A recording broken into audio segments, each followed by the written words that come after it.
everyone, I'm Kevin, otherwise known as Forum BX257, here to bring you another 1980s G.I. Joe tour review. And today I'll be taking a look at the G.I. Joe's original machine gunner, Rock and Roll.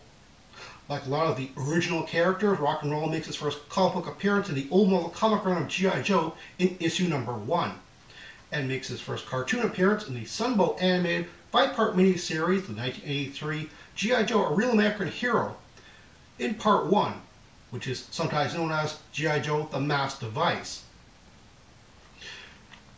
This figure was first issued in 1982 as a straight-arm figure with a rather large waist, and in 1983 it was upgraded to swivel-arm battle grip with a slimmer waist. Besides retail, the 1982 Rock and Roll was available as part of a 3-pack by Sears and JCPenney.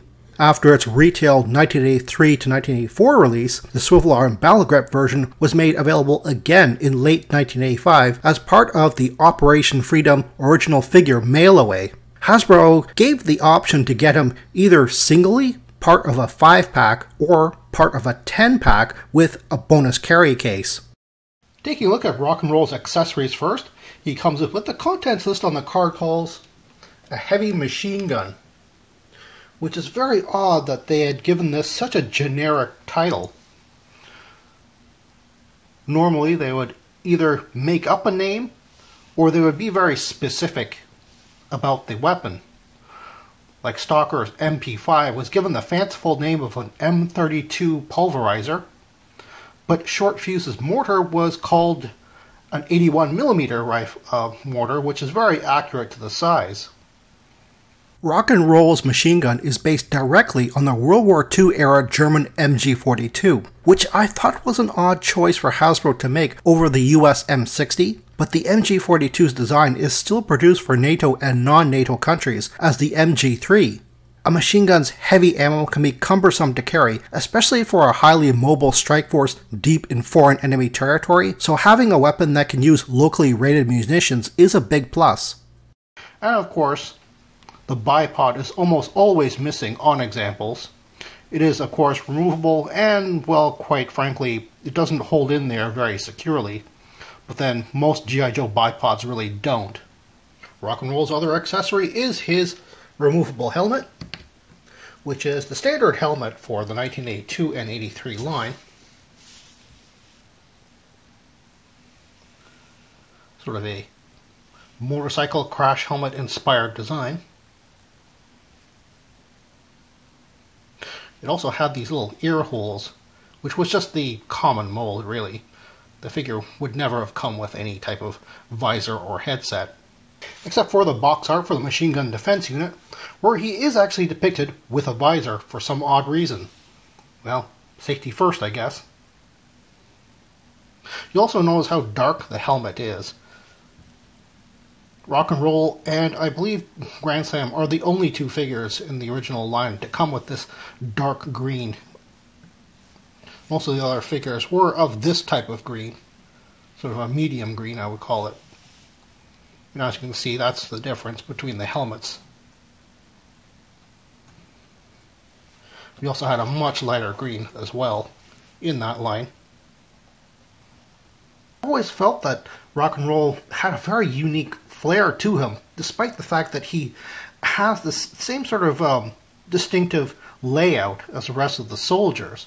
So, unlike someone as spectacularly different as, let's say, Snake Eyes, you really do get the sense that he is part of the unit, but still very distinct. I think one of those reasons is, of course, the bullet belt chest mold, which was only used for Rock and Roll. It's very well done, to be honest. And like I said, not only very distinctive, but actually pretty much practical for a machine gunner. He uses those ammo belts. So you have the ammo belts on the figure, and you don't have to make the extra part for his accessories. You don't have to make a removable, let's say, ammo box for the machine gun, or even sculpt on a bulkier piece for the machine gun. You can just have it on his chest here, and that gives kids the excuse to say that, yeah, he has tons of ammo with him. You just don't have to fiddle around with it actually on the accessory gun itself. This is the 82 straight arm version. Now I was using my 83 swivel arm version as the example. But as you can see, this is what is meant by straight arm, where he does have the same universal joint at the shoulder, but at the elbow it only moves in this one direction. There is no swivel at the bicep. So the construction is completely different. The other thing that was changed was also the waist piece. You can see on the 82 version it's quite a bit bulkier, whereas on the 83 version it's quite a bit slimmer. Unfortunately, this slimmer one actually tended to be very easily broken at the crotch. Rock and roll gets its code name from the military slang term for lock and load.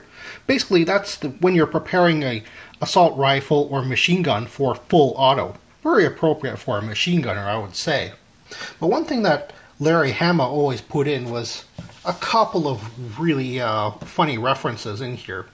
So instead of the whole lock and load thing, he actually makes rock and roll a bass player in a rock band.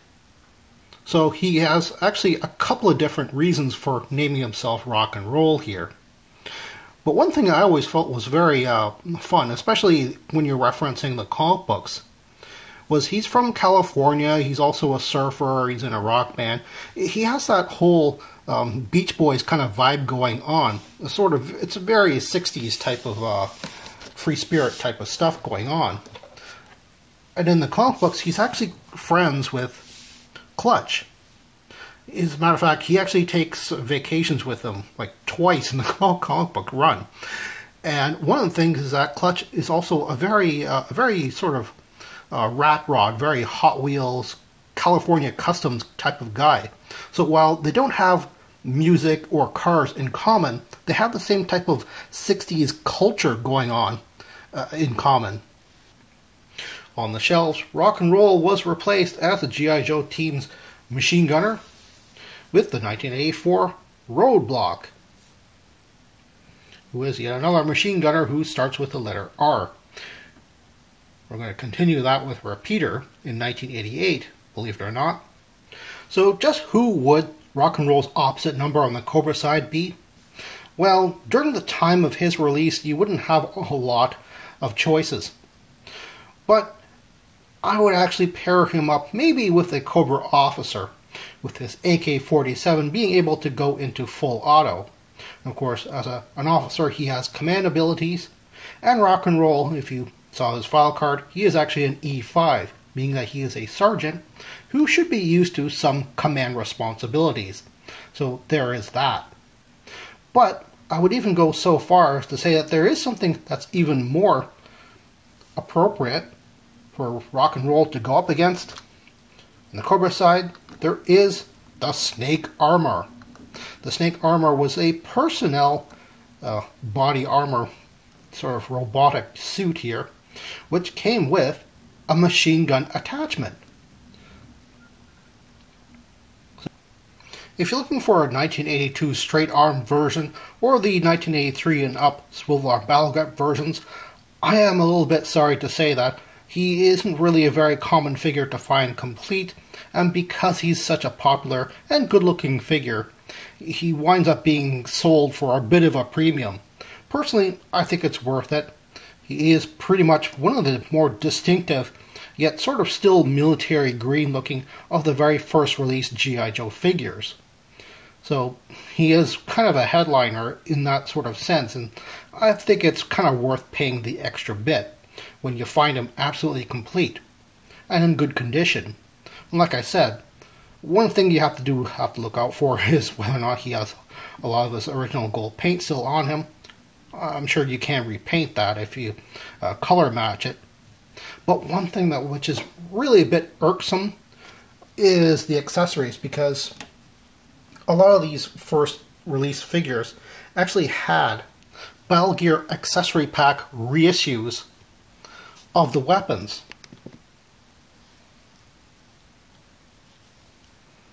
So on the bottom you can see the original sort of dark gray. It's almost black, but not quite. But the accessory pack version is this odd, almost gray-green looking color. In photographs, and even on this video, it's really hard to tell the difference unless you have both on the screen at the same time. And of course, it's fairly easy to find an accessory pack version of the machine gun with its very rare bipod still attached. And you'll probably find this sort of mixed and matched between the two even.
And makes his first cartoon appearance in the Sambo animated.